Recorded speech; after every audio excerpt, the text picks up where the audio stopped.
Calxiyn and Hunter here, and today we are going to be sharing a theory that Remnant has 4 gods, not just 2, and so I hope that you guys 4. enjoy it. I know, 4! This is not a...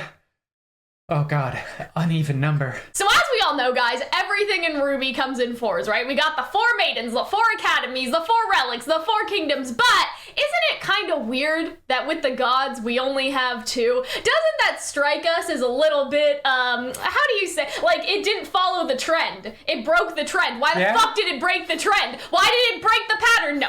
Okay, so something that We've got 4 spin-offs. We've got 4 writers. Do we have 4 spin-offs? I guess we have 4 really good seasons. Oh dear. Okay, so with that being said, right, something that I always found was interesting is in one of those 4 spin-offs, because you're right, we have the 2 coffee books, Roman Holiday and the Fairy Tale book. We do have 4 anyway. And so when I was reading the Fairy Tale book, something I noticed is that like one of the origin stories for the gods has the god like being one, and then he splits himself in 2 because he's like lonely or some shit. You know what I mean? He's feeling lonely.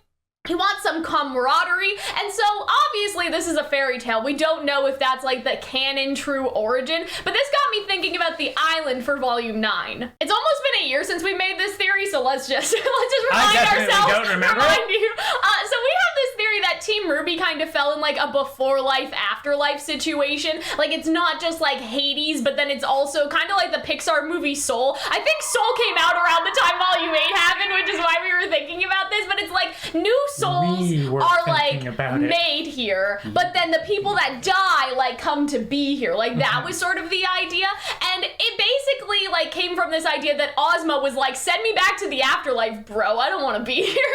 Like Ozma said that to the god of light, and so it seems like the afterlife is like a physical location to an extent where you can have consciousness, because Ozma knew that he wanted to go back to the afterlife, right? You know what I mean? Like it's not just, I don't know how to explain this, but it's not just like you put your spirit away and then it's like when you're sleeping and you don't think of anything. He seemed to have like conscious you thought, consciously right? experience it. Exactly. And so this is kind of where the island is coming in. So what's funny about this video is I scripted this in like July, but we just got busy. And in the meantime, one of my friends, You All Right, who also makes very cool theory videos, he had this theory that like Team RWBY is gonna find the gods of light and darkness and basically like make a deal with them. And so I had that similar idea, but instead it's gonna be these 2 new gods, like the 2 like secret gods. Like I basically had this idea that 2 gods were above, like on Remnant, and then the other 2 were below on the island. And so that's sort of what I'm thinking, and they're gonna make a deal with those 2 gods as well. And so it's kind of like, I know this is cheesy, but we have light and darkness, right? So I'm kind of thinking like dawn and like twilight situation, or like dawn and dusk, right? So it's like, you know, the before you're alive and like in the light, and then right before like total darkness. I am like, the god of dark gray, for I am the god of Vage. But you know what I mean? It just, maybe that's like Kingdom Hearts is on the brain, but like it, like Riku's like, I won't take the road to light or darkness, I'll take the road to dawn. And so that's what I was kind of thinking of for these 2 gods, is they would be like, you know, they would be life and death more than light and darkness, and they would sort of be like the in-betweens. Because like for me, at least in my head, right, light is like living, and then darkness is kind of like the grim, where you don't really have consciousness,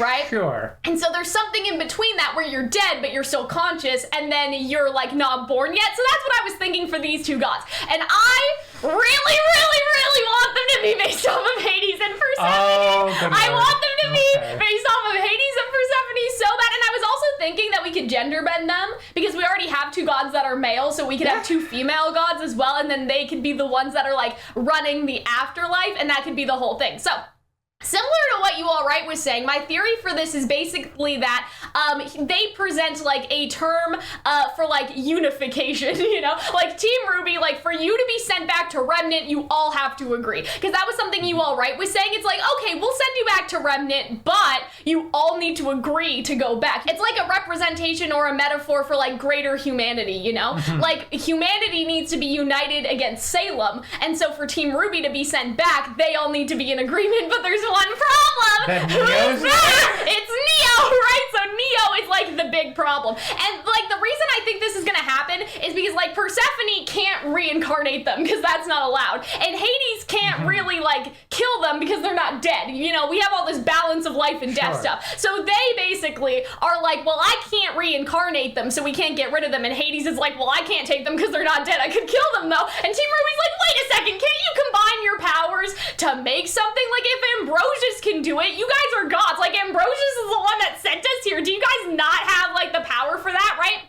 You know, Hades is a bit reluctant. He's like, what if they tell the people of Remnant about paradise? Like, will they throw around their lives with reckless abandon? Like, will this fuck up, you know, the counting system? Because, like, you know what I mean? Isn't that, I'm like, busy enough already. Exactly. I don't need mass casualties. If you knew that there was a place where there was no Grim and you could just live and have your normal consciousness, why would you? Well, you would be a bit more reckless on Remnant. I'm not saying that there would be, like, a mass, like, cult situation where everybody drinks the Kool-Aid, but wouldn't you question whether or not living is worth it if you can just go to paradise? Humans have done a lot weirder with a lot less assurance. Yeah. So I feel like, yes, a weird cult thing would happen. I feel like Ruby's like, bitch, I don't care about paradise. I just want to go home. I just want to go stop Salem. And this is where, like, the myth inspiration pops in, because my whole thing for this, right, was that, like, you know, it's gonna be like the Orpheus and Eurydice thing. You can all leave, but you can't, like, look back. But looking back is, like, more of a metaphor. And so it's not literal, but it's more, like, emotional. They all need to be in agreement to leave, and that's the whole, like, thing. Like, Orpheus could take Eurydice back home, but he couldn't look to make sure that she was following. Like, that was the whole thing, and then the motherfucker looked, right?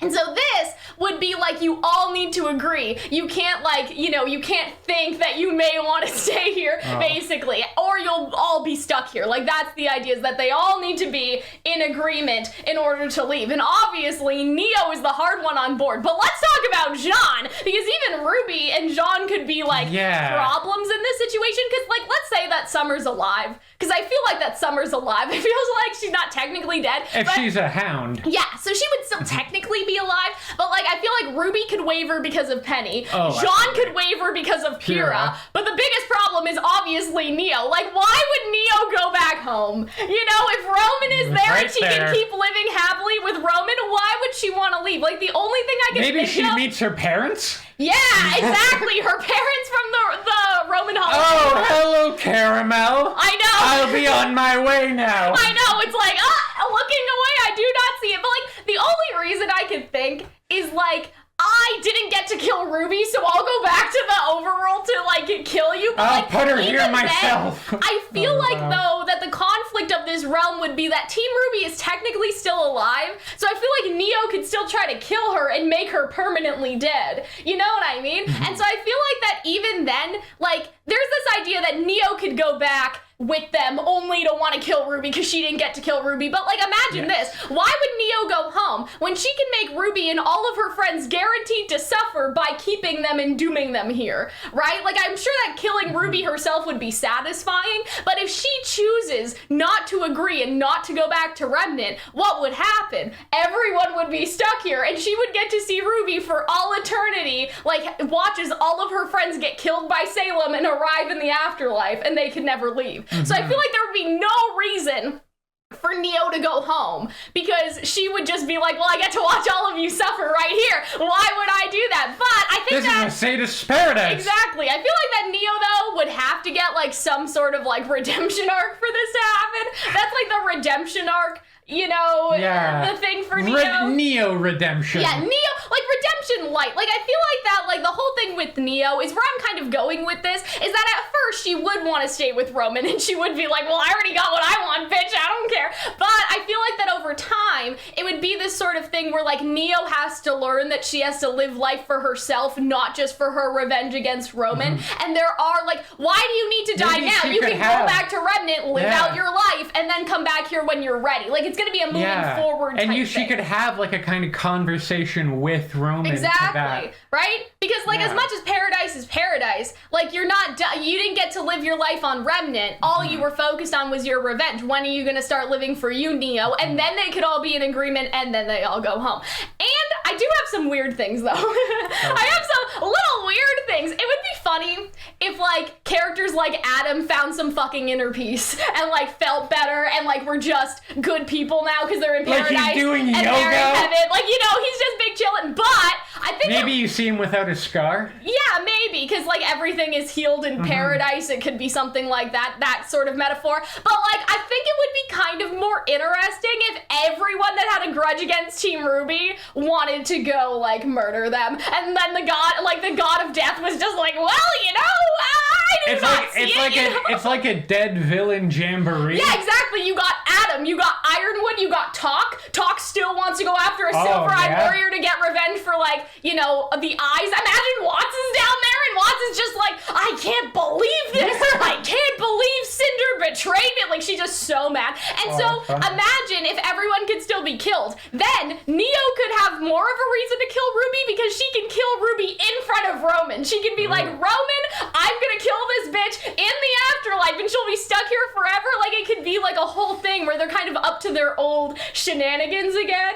and Neo could, like, actually try to kill it. Because, like I said, they're not dead. They're just big chillin' here. They need to all agree to be sent back. Yeah. Right? So I feel like that everyone could, like, come out of the woodwork and start, like, fighting. And then that would make the gods pretty mad. Like, I would be pretty mad if like, these random bitches came to paradise and then started, like, a whole-out war. Like, imagine, like, Adam is fighting Pyrrha, Penny is fighting again. Like, everyone's fighting because the villains want to kill Team Ruby, right? But Team Ruby's just trying to defend themselves until they go home. And then they're like, bro, there's not supposed to be any conflict. What are you guys doing? Did you see Adam? He was doing Pilates. No, he was doing great until you guys He started writing poetry. He went to therapy. So how I feel like this will resolve, and that gives us conflict too, because we need conflict in this new world, right? Yes. So if the old villains are back and Neo is kind of like trying to impress Roman, and so she still wants to go kill Ruby, like that would be kind of like a thing, right? And so I feel like that. Imagine everyone's fighting, everyone is here. It's Smash, everyone is here, okay? And Hades and Persephone are just like, what the fuck are you guys doing? Like, how could you guys do this? You're so disruptive. Like, you're gonna stay right here, and you're gonna have to make your decision, like, now. And I think that that's what'll convince Neo, is if they are trapped in their own little purgatory, like, Neo doesn't want to be stuck with Team Ruby for the rest of eternity. You know what I mean? Because basically what I'm thinking is they have this big fight, and then Hades is just like, okay, clearly you guys need to be separated from the dead people because you guys are causing way too many problems, and they're just all in this kind of, like, weird space together. Everybody has their arms crossed and they're all angry, and that's where the Neo, like, redemption would sort of, like, occur, I guess, when they're, like, trapped together after they everyone's all, like, stuck together, and then new chill Adam's like, hey guys, let's talk it out.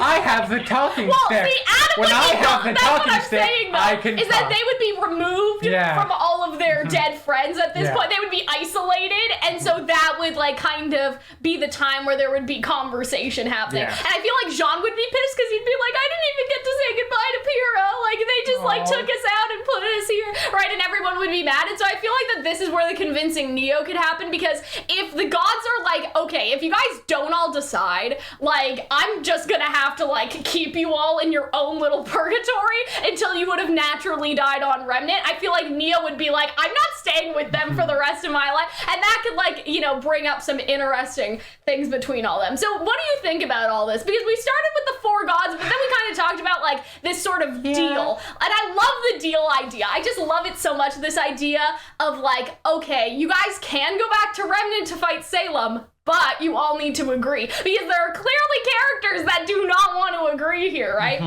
So that's what I find so fascinating. And then we could have, like, gender bent, like, sexy Hades, and, like, you know, gender bent. That Hades already I know, isn't but, plenty like, sexy you know, the way he is. Like, female Hades and stuff. Like, I just think that that's a really cool idea, and it would explain too, like, how Remnant is kind of running, because the gods left, but who's, like, running things, you know? Like, the afterlife and stuff, like, I don't know. I guess somebody doesn't need to be running it, but I imagine. I like the plot ideas for it. I like the, like, kind of Hades and Eurydice? Persephone.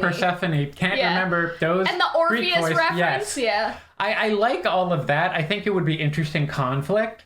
The idea that there's 2 more gods, I don't know, part of me just likes the idea of when it comes to, like, mythology or, like, fictitious mythologies and shows, I always like when deities are kind of transcendental. What do you mean? So, like, they change quite a bit. Yeah. So they may appear one way at one point. It could also be that they split into 4, and then they were just like, hey, we're gonna leave, but can you guys do all our work for us? Thanks. Like, I would almost like it for them to be rulers, and you think it's like a Hades Persephone, but then it turns out just to be the 2 brothers. And they just they're just in disguise, Or they're in disguise, or they just change their form or shape, like a Loki. Or, like, there's several, I think, Greek deities who do that as well. I mean, Zeus I mean, I just kind of like the idea of, like, the gods, Yes, they're about to leave yes. Remnant, but they're like, well, we can't leave Remnant unattended, so let's split one more time and get these guys to do our work Remnant, for us. you know? So, yeah, but I love just the idea of some sort of deal situation. Oh, yes. And I think that's very compelling, but imagine if Wonderland's just completely different than what we're thinking. I mean, yeah. Okay, it's possible, right? But I hope that you guys enjoyed this theory. Anything else to add, Hunter? I think we're pretty good. I think we're pretty Is there any way to solidified. work in my giant crabs theory?